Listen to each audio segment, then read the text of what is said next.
Hey, welcome to Hear God's Word. This is Michael Loinger. In this podcast, we study and dissect the Bible to better understand what it means and is trying to say. We'll cover theology and dig into the original meaning through language and word studies. We'll even discuss scientific and historical ties, but we'll always come back to the basics. There's so many layers to the Bible, and it's all important. So, if you want to hear what God has to say, then let's dive in. Hey everyone, it's so good to be back, and today, this has been the hardest season I've ever faced in my life. I know that I've hinted at things that I'm going through right now, and I'm not going to share all the details right now, but if you know me personally, you know what is going on in my life, and there's a lot of trauma and tragedy and heartbrokenness. There's a lot of love, hope, faith, perseverance that's going on, and I've needed to work on a lot of things, and this is a season of maturing. So instead of not teaching or going over any of God's word, I'm going to keep it simple, and we're just going to do one verse today. And so, where did we leave off?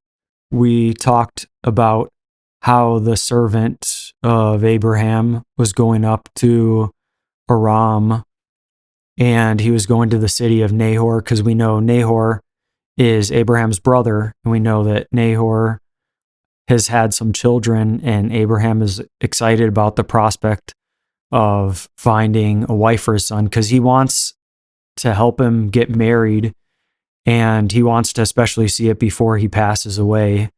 And it is, especially back in those days, mostly his responsibility to help his son find somebody.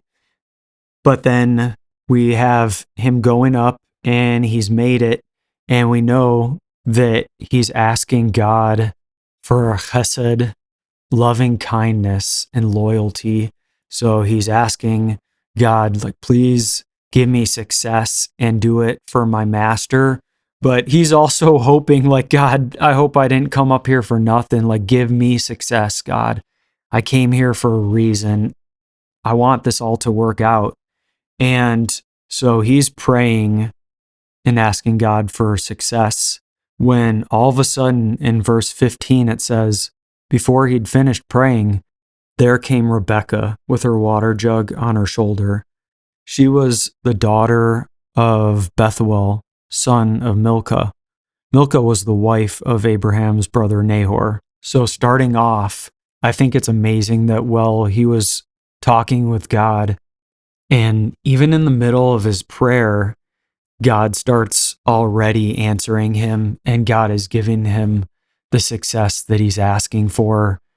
Because it says, literally speaking, that it came to be, or like it just so happens that before he had even finished speaking, and since he was speaking to God, we call that prayer. So that's why a lot of translations will say, before he'd finished praying, but literally it just says speaking. And so this is also a takeaway that we can learn is, if you ask, well, how does the Bible talk about prayer? Literally here in Genesis 24, it describes prayer as talking with God. And we know who he was talking with before. He was obviously talking with God and speaking with him. And then it says, and then in most translations, it'll say, and behold. But what that is indicating is all of a sudden, like he looked up. It literally means to look, to notice, for something to happen and catch his attention. It just so happens that a woman named Rebekah comes out. And of course, he doesn't know who Rebekah is exactly yet.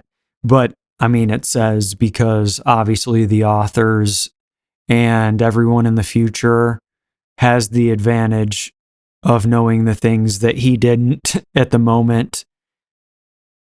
But it does say in the next verse something about her, that she was a young, beautiful woman and a virgin, and she hadn't slept with any man yet. And this is all good news, because that's exactly what he's looking for. Like, of course, he wants to find a beautiful woman for his. I mean, of course, if he found someone of good character and she wasn't the best looking, hey, at least he found something good in the long term for his. But the fact that she's beautiful too, let's see if she has good character. What is going to happen when they interact? Because, of course, he doesn't know her name yet. He doesn't even know who and what family she belongs to. And so the servant just sees this beautiful woman, and it seems clear that God was pointing her out, because it's talking about as he was talking with God, all of a sudden, before he could even finish, God is answering his prayer. And it says, Rebekah came out. And so as he was just minding his own business in the moment with God, God is like, hey, before you even finish what you're saying, I'm already a step ahead of you, and I'm sending someone your way right now.